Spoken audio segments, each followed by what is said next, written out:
مختلف صورتوں کے نا مختلف فضائل نبی پاک نے بیان فرمائے۔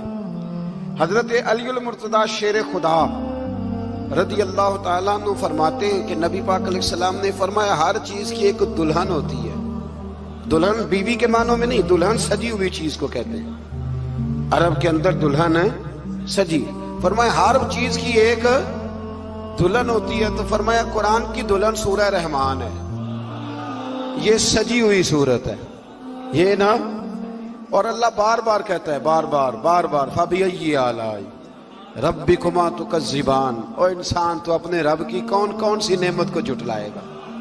پلٹ کے دیکھ تو صحیح، تو اپنے آپ کو دیکھ لے، اپنی آنکھیں ہی دیکھ لے، اپنا گھر ہی دیکھ لے، تو غور تو کرنا ذرا۔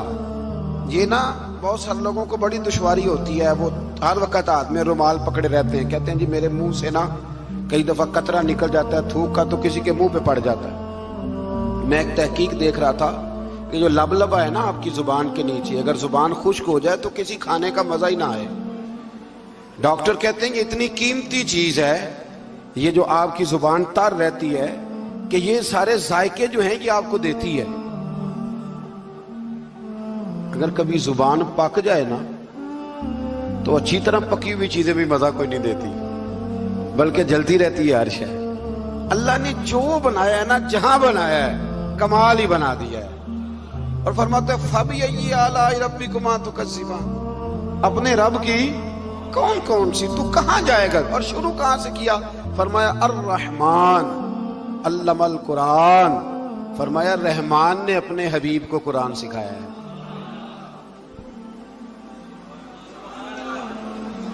حضرت علی فرمایا کرتے تھے کہ میں اگر قرآن کی تفسیر لکھوں تو کئی اونٹ کتابوں کے بھر جائیں، پھر بھی تفسیر ختم۔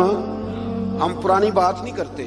یہ گجرات میں مفتی احمد یار خان صاحب نعیمی حکیم الامت رحمت اللہ، قرآن مجید کے ایک پارے کی تفسیر لکھی تو پوری ایک جلد بن گئی۔ ابھی پنڈی کے وہ عالم حیات ہیں جو کہتے ہیں کہ ایک پارے کی ایک جلد نہیں، ایک پارے کی تو 3-4 جلدیں بن جاتی ہیں۔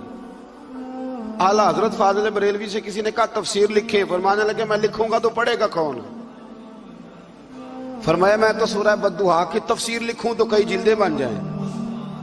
اتنا وسیع۔ اور بتائیے یہ وہ لوگ ہیں جنہوں نے استادوں سے قرآن سیکھا ہے، تو جس رسول نے اللہ سے سیکھا ہے، جس نبی نے اللہ سے سیکھا ہے، اس کے آپ کیا صاحب بات کرتے ہیں علم کی، اور آپ ترازو لے کے بیٹھے ہیں؟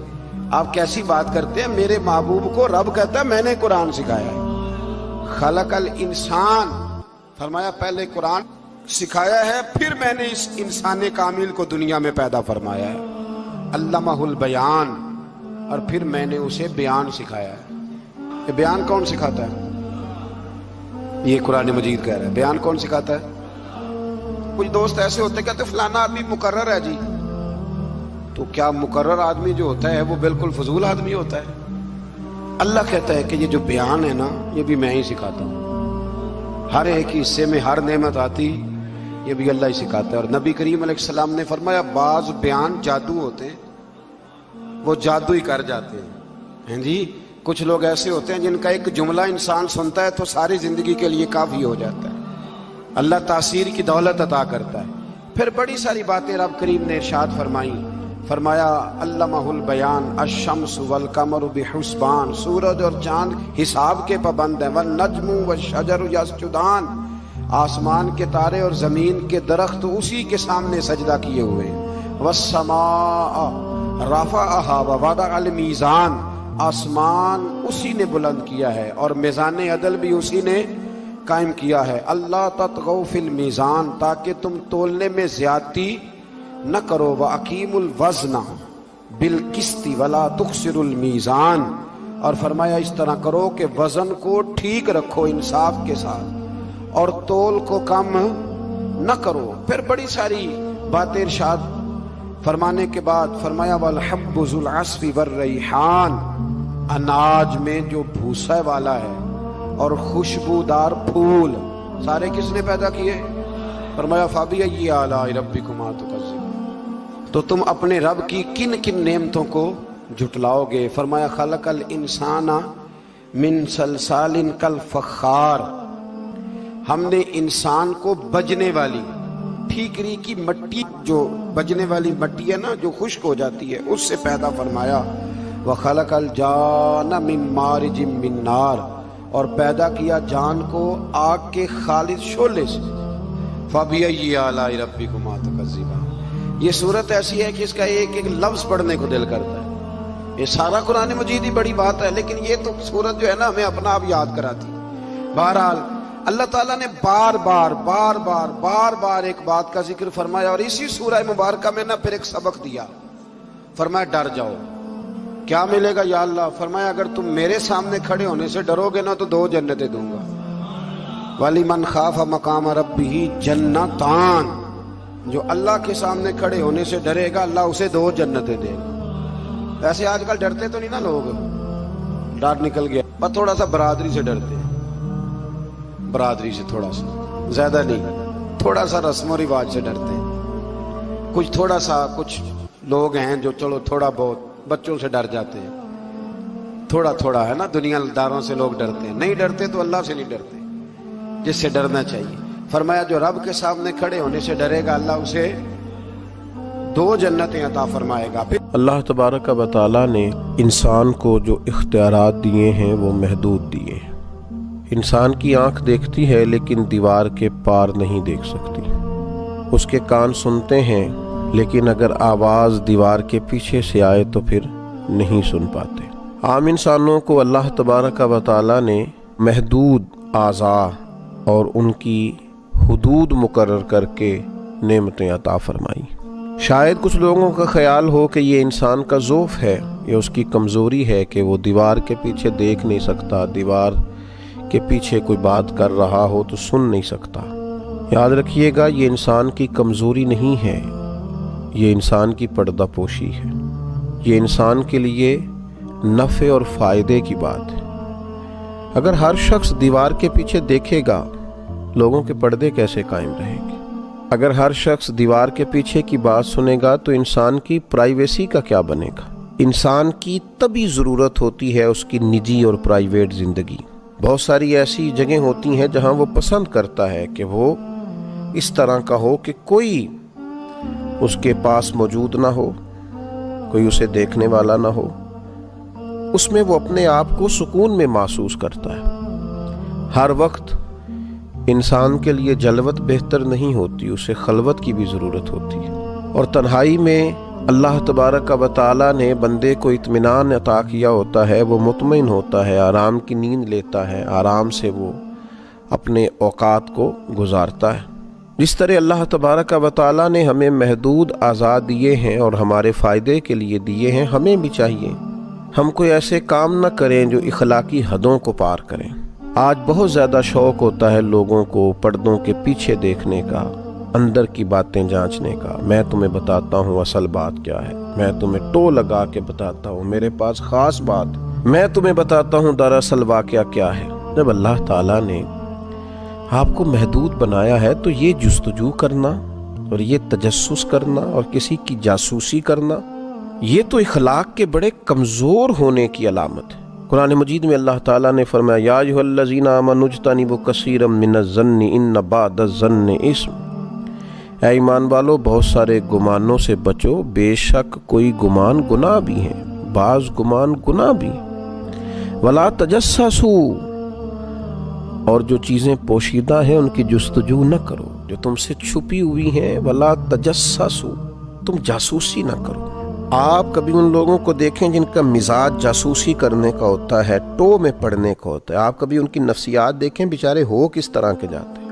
آپ ان لوگوں کی روحانی زندگی کا اندازہ کر سکتے ہیں کہ کس قدر زیادہ وہ اتار چڑھاؤ کا شکار ہے، ذہنی کشمکش کا شکار ہے، فکری انتشار کا شکار، جو کسی کی جستجو میں ہے، بجائے اس پر کہ وہ اپنے لیے کچھ محنت کریں، اپنے حصے کی کوئی ڈیوٹی کریں، وہ دوسروں کی جاسوسی کر کے اپنا وقت بھی ضائع کر رہے ہیں، اپنے آپ کو وسوسوں کا بھی شکار کر رہے ہیں، اپنی روحانیت کو بھی متاثر کر رہے ہیں، اور اپنی زندگی کے قیمتی ترین لمحات کو ضائع بھی کر رہے ہیں۔ اور بعض لوگ بعض ایسی باتیں بھی چاہتے ہیں، ایسی باتوں پر بھی تبصرہ کرتے ہیں جو ان کی ذمہ داری نہیں ہے، جو ان کی ڈیوٹی نہیں ہے،